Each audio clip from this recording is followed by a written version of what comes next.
Hello बच्चों, स्वागत है आपका अपने यूट्यूब चैनल मिथुन स्टडी सेंटर में और मैं हूं मिथुन रॉय। तो साथियों, आज हम लोग बात करेंगे सोशल साइंस में एक और सब्जेक्ट हमारा आता है राजनीतिक शास्त्र यानी सिविक्स। तो इसमें हम लोग फर्स्ट चैप्टर को शुरू कर रहे हैं। ये है लोकतंत्र में सत्ता की साझेदारी। तो इसमें हम लोग देखने वाले हैं इसका जितना भी इंपॉर्टेंट ऑब्जेक्टिव क्वेश्चन होगा चैप्टर वाइज हम लोग देखेंगे। तो आप लोग कंटिन्यू अंत तक वीडियो में बने रहें और आप लोगों से संभवतः जितना हो सके करेक्ट आंसर जो होगा उसका जवाब देने का कमेंट में आप लोग प्रयास करना। तो चलिए, पहली क्वेश्चन है, सांप्रदायिक राजनीतिक आधारित होती है किस पे? तो याद रखना है आप लोगों को हमेशा, यह धर्म पर क्या होती है? राजनीतिक आधारित होती है सांप्रदायिक। चलिए अगली क्वेश्चन को हम लोग देखेंगे फास्ट में। देखिए 2 नंबर क्वेश्चन कहता है अंतर्राष्ट्रीय महिला दिवस किस तिथि को मनाया जाता है? और यह सवाल काफ़ी बार पूछा जा चुका है बोर्ड एग्जाम में। तो डेफिनेटली यह सवाल जो है ना पूछेगा नेक्स्ट ईयर में, ठीक है, यानी 2023 के एग्जाम में, यानी 2023 में। तो अब आपको याद रखना हमेशा यह 8 मार्च को मनाया जाता है महिला दिवस, ठीक है। तो बी करेक्ट आंसर हमारा होगा। अब चलिए अगली क्वेश्चन को देखते हैं।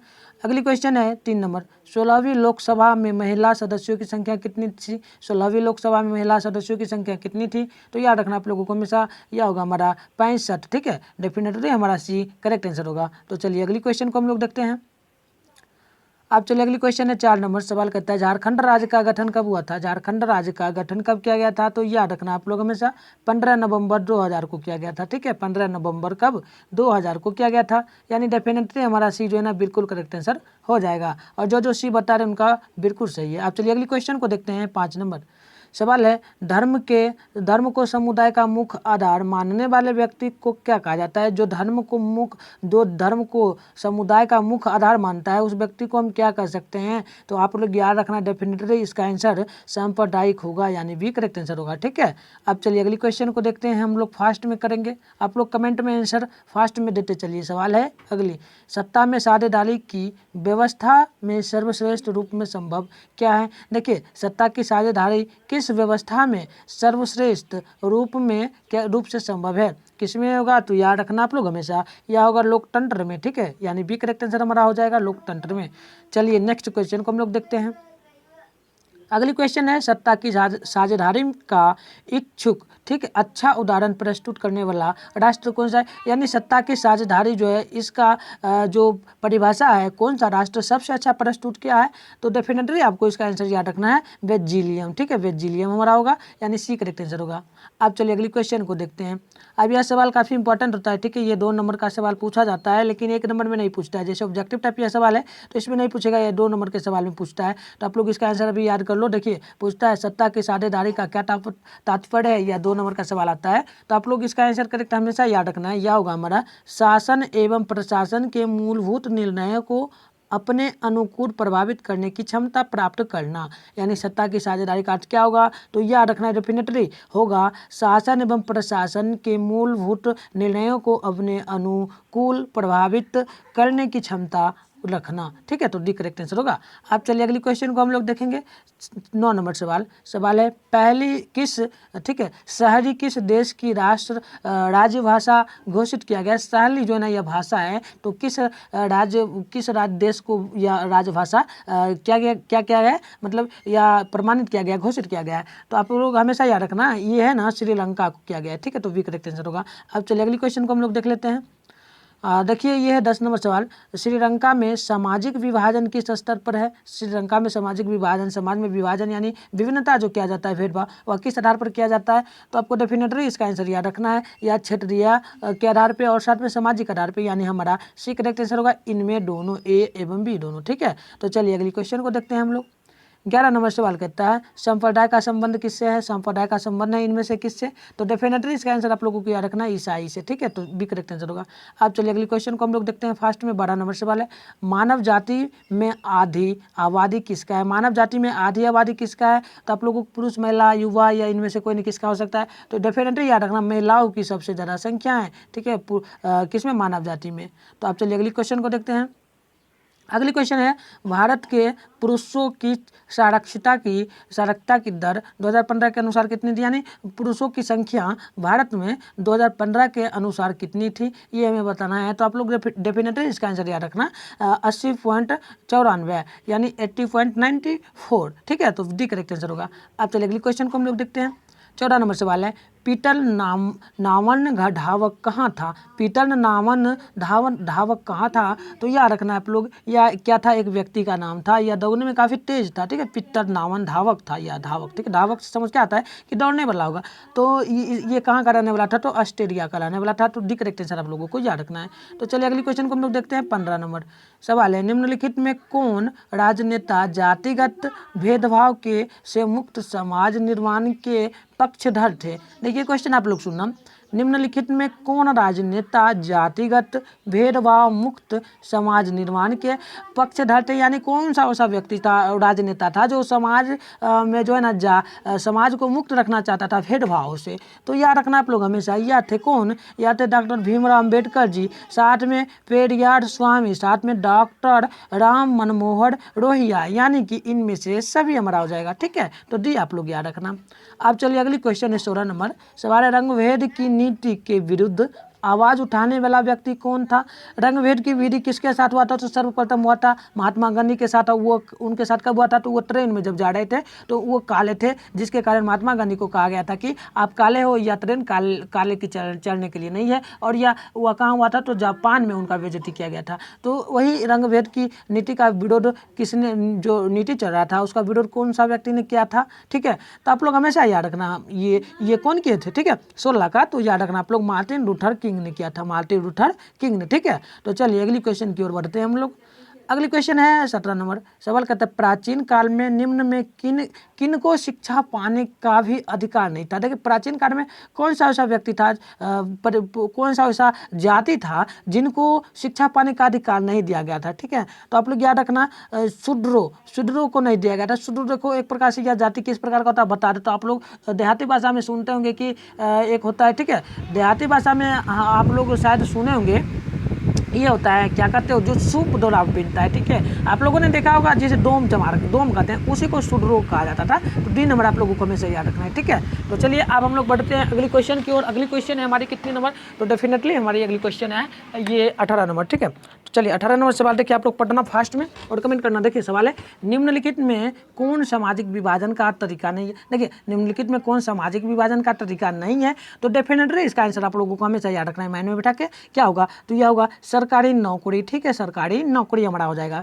क्यों होगा? देखिए सामाजिक विभाजन जो है ना, सरकारी नौकरी जो होते हैं ना, वो किसी भी जाति में हो उनके साथ समाज में विभाजन नहीं किया जाता, उनके साथ सामाजिक विभाजन नहीं होता, ठीक है, भेदभाव नहीं किया जाता है। तो चलिए अगली क्वेश्चन की ओर बढ़ते हैं। 19 नंबर सवाल है, किस राष्ट्र में विभेद कम पाया जाता है? विभेद का अर्थ होता है वही कि मतलब जिनके साथ भेदभाव नहीं किया जाए, ठीक है। तो विभेद किस राज्य में सबसे कम पाया जाता है?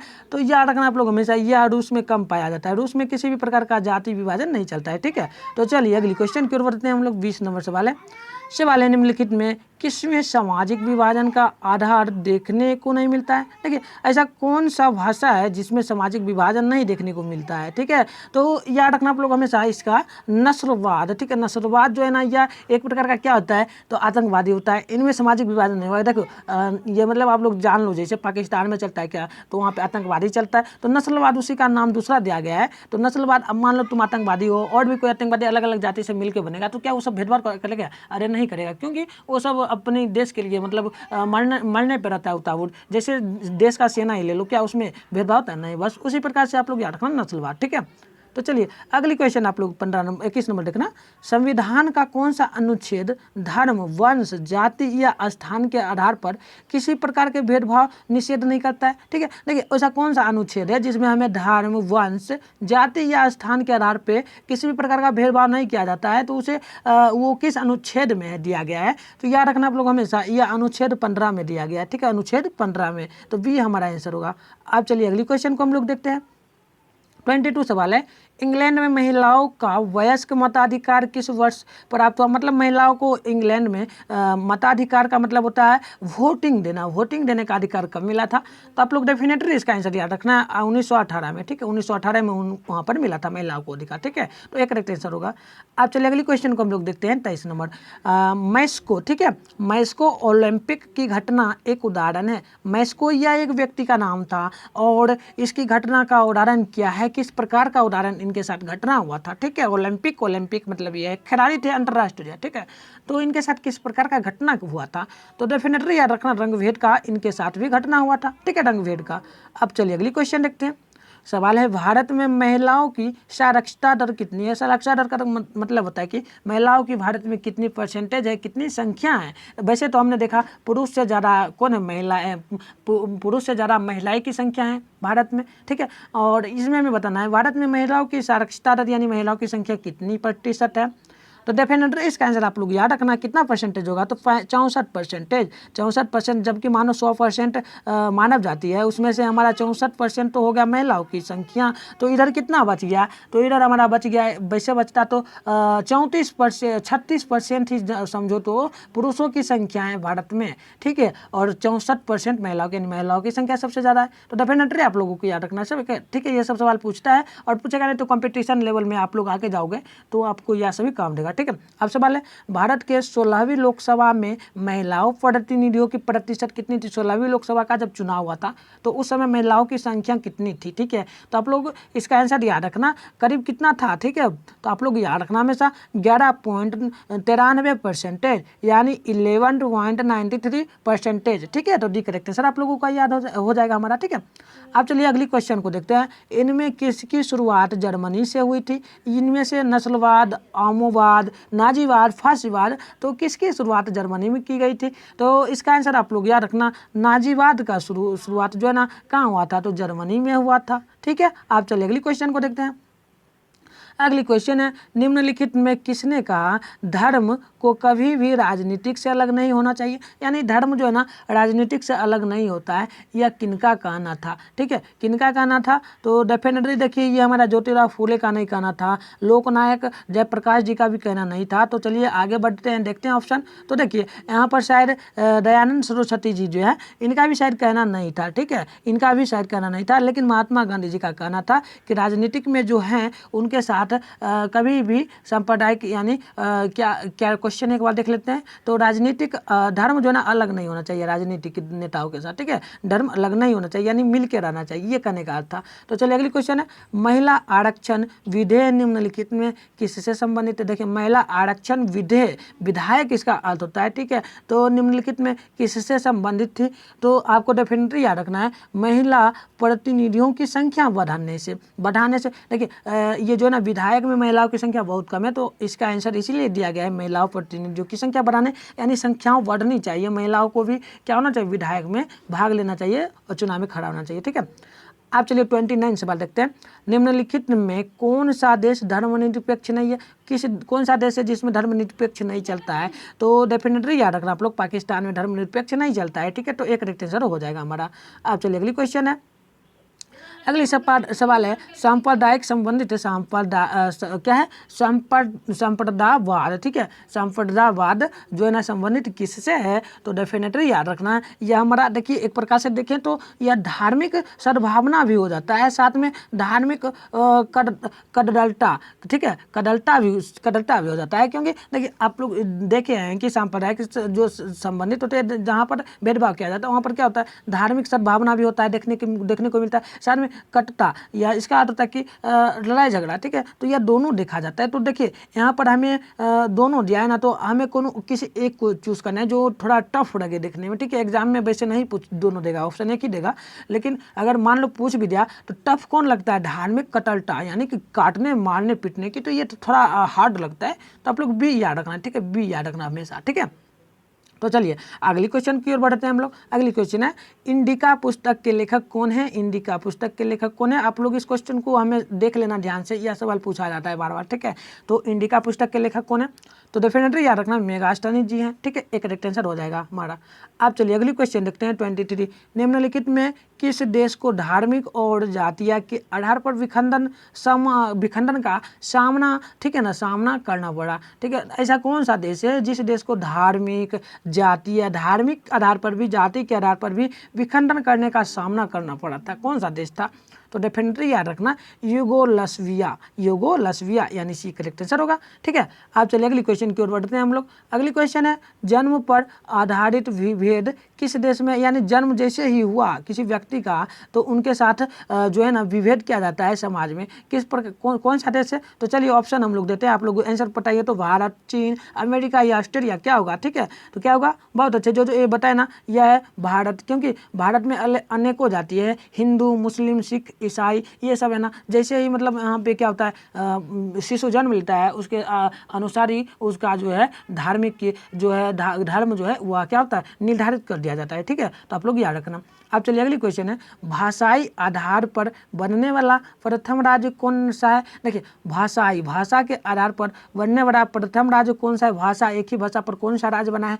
तो डेफिनेटली इसका आप लोग याद रखना, ये हमारे भारत की बात चल रही है। ठीक है, भारत की बात चल रही है, तो यहाँ पे हमारा होगा आंध्र प्रदेश। आंध्र प्रदेश में एक ही भाषा चलता है, यहाँ पर अलग अलग भाषा नहीं चलता है, तो आपको याद रखना है डी। ठीक है, तो डी हमारा होगा। आप चलिए अगली क्वेश्चन की ओर बढ़ते हैं। देखिए सवाल है, लैंगिक विभाजन का अर्थ क्या होता है? देखिए ये सवाल काफ़ी बार पूछा जाता है बोर्ड एग्जाम में। ठीक है, तो आप लोग इसको याद रखना। ठीक है, देखिए लैंगिक विभाजन का अर्थ क्या होता है, तो आप लोग हमेशा याद रखना, लैंगिक विभाजन का अर्थ होता है स्त्री पुरुष के बीच जैविक स्तर। ठीक है, स्त्री पुरुष के बीच जैविक स्तर होता है, हमेशा आप लोग याद रखना। ठीक है, 35 का सी। आप चलिए अगली क्वेश्चन की ओर हम लोग बढ़ते हैं। अगली क्वेश्चन है, निम्नलिखित में व्यक्तियों में कौन लोकतंत्र में रंगभेद विरोधी नहीं थे? यानी कि लोकतंत्र का विरोधी, जो व्यक्तियों में लोकतंत्र का विरोधी कौन सा व्यक्ति नहीं था? लोकतंत्र जो चुनाव में चलता है, लोकतंत्र हमारा जो है भारत में है, तो उसके विरोधी कौन नहीं थे? तो देखिए इनमें से सब थे, लेकिन एक कौन नहीं थे, उन्हें हमें देखना है। तो हम लोग देख लेते हैं कौन कौन थे, तो हमें और भी अच्छे तरीके से समझ में आ जाएगा। तो देखिए मार्टिन लूथर जी थे, साथ में महात्मा गांधी जी थे, ओलंपिक धावक टॉमी मिस्टन एवं जॉन कॉलिंस भी थे। ठीक है, लेकिन जेडी गुडी नहीं थे, जेडी गुडी नहीं थे, तो आप लोग गुडी याद रखना। ठीक है, अब चलिए अगली क्वेश्चन की ओर बढ़ते हैं हम लोग। 37 नंबर, क्षेत्रवाद की भावना का एक कुपरिणाम क्या है? क्षेत्रवाद की भावना का एक कुपरिणाम क्या है इनमें से? तो देखिए आपका ऑप्शन शो हो रहा है, अपने क्षेत्र से लगाव, राष्ट्रीय हित, राष्ट्रीय एकता, अलगाववाद। ठीक है, तो क्या आंसर होगा 37 का? तो डेफिनेटली हमारा ये अलगाववाद ही होगा। ठीक है, जो डी बताया उनका बिल्कुल करेक्ट आंसर हुआ है। अब चलिए अगली क्वेश्चन देखते हैं, जाति के आधार पर सामाजिक विभाजन किस देश में सामाजिक व्यवस्था का अनूठा उदाहरण है? देखिए सिंपल सी क्वेश्चन है, जाति के आधार पर जो है ना कौन सा देश है वहाँ पे सामाजिक विभाजन किया जाता है, जाति के आधार पे कौन सा देश है? तो आप लोग याद रखना हमेशा 38 का, ये हमारा शायद संयुक्त राष्ट्र अमेरिका नहीं है, ग्रेट ब्रिटेन भी नहीं है, तो और देखते हैं हम लोग ऑप्शन देते हैं, आप लोग फास्ट में कमेंट करना। तो देखिए ये हमारा भारत भी नहीं है, लेकिन डेफिनेटली यह चाइना में होता है। ठीक है, तो चाइना हमारा आंसर होगा। ठीक है, क्या होगा? चाइना। आ चलिए अगली क्वेश्चन की ओर हम लोग बढ़ते हैं। अगली क्वेश्चन है, महिलाओं को मताधिकार सर्वप्रथम किस राष्ट्र में दी गई थी? तो देखिए महिलाओं को सबसे पहले जो है देखिए यहाँ पर पूछा गया था कि इंग्लैंड में महिलाओं को कब मताधिकार मिला था? तो ये तो हमने देखा था 1918 ईस्वी में देखा था। अब यहाँ पे पूछा जा रहा है क्या? तो महिलाओं को मतदान का अधिकार सर्वप्रथम किस राष्ट्र में दिया गया था, यानी पूरे वर्ल्ड में सबसे पहले कौन सा ऐसा देश है जहाँ पे महिलाओं को वोटिंग का अधिकार मिला था? ठीक है, सिंपल सी क्वेश्चन है, तो आप लोग याद रखना, यह ब्रिटेन में सर्वप्रथम लागू हुआ था, ब्रिटेन में सर्वप्रथम महिलाएं मताधिकार की थी। ठीक है, तो सी करेक्ट आंसर होगा। आप चलिए अगली क्वेश्चन देखते हैं। सवाल है, भारत एक राष्ट्र है, भारत कैसा राष्ट्र है? तो याद रखना आप लोग हमेशा, धर्मनिरपेक्ष राष्ट्र है हमारा भारत। ठीक है, धर्मनिरपेक्ष। ठीक है, चलिए अगली क्वेश्चन की ओर हम लोग बढ़ जाते हैं। अगली क्वेश्चन है, जाति पर आधारित विभाजन कहाँ है? जाति पर ही विभाजन किया जाता है, तो यह कौन सा देश है? ठीक है, तो डेफिनेटली आप लोग याद रखना ये अमेरिका है। ठीक है, अमेरिका। अब चलिए अगली क्वेश्चन की ओर हम लोग बढ़ते हैं। अगली क्वेश्चन है, भारतीय राजनीति में सर्वनो का सर्वोच्च, ठीक है, सर्वोच्च कब तक रहा? ठीक है, भारतीय राजनीतिक में सर्वनो का सर्वोच्च कब तक रहा था? सर्वनो का सर्वोच्च है कि मतलब जो है ना, जैसे मान लो आप हो घर के अभी मालिक, आप हो अभी घर के मालिक, मान लो जैसे आप हो अभी घर के मालिक, अब आपके बेटे जो जन्म लेंगे तो वो भी बन जाएंगे घर के मालिक। मतलब डेफिनेटली है कि जो जैसे आपके बेटे हुए, आपके बेटे के बेटे बनेंगे घर के मालिक, फिर आपके उनके बेटे हुए, बेटे के बेटे, मतलब इसी प्रकार से राजा, जैसे मान लो ये राजा, राजा का बेटा बना मालिक, फिर राजा का बेटा जो था बेटा का मालिक, बेटा का बेटा जो बना मालिक, फिर राजा का पोता जो था, पोता का बेटा जो था वो राजा बना। मतलब डेफिनेटली चलता रहता था इस प्रकार से, इधर से इधर, इधर से इधर, चारों ओर। तो यही कहने का अर्थ है, ठीक है, सर्वनों का सर्वोच्च, आप लोग याद रखना। तो यह कब तक चला था भारत में? तो यह करीब चला था कब तक, तो मैं आपको बता दूं, यह करीब चला था 1967 तक, ठीक है। 1967 के बाद यह जो था ना भावना खत्म हो गया, ठीक है। तो आप चलिए अगली क्वेश्चन को बढ़ते हैं।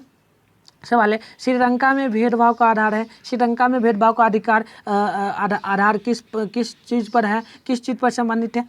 तो डेफिनेटली आप लोग याद रखना, यह भाषाई के आधार पर किया जाता है श्रीलंका में। श्रीलंका में भाषा के आधार पर क्या होता है, भेदभाव किया जाता है।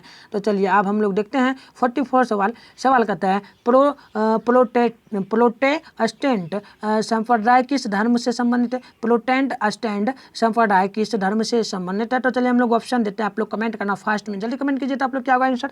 तो देखिए हिंदू, मुस्लिम, ईसाई से क्या होगा? तो चलिए डेफिनेटली ये आंसर होगा ईसाई, ठीक है, ईसाई होगा। अब चलिए अगली क्वेश्चन को देखते हैं।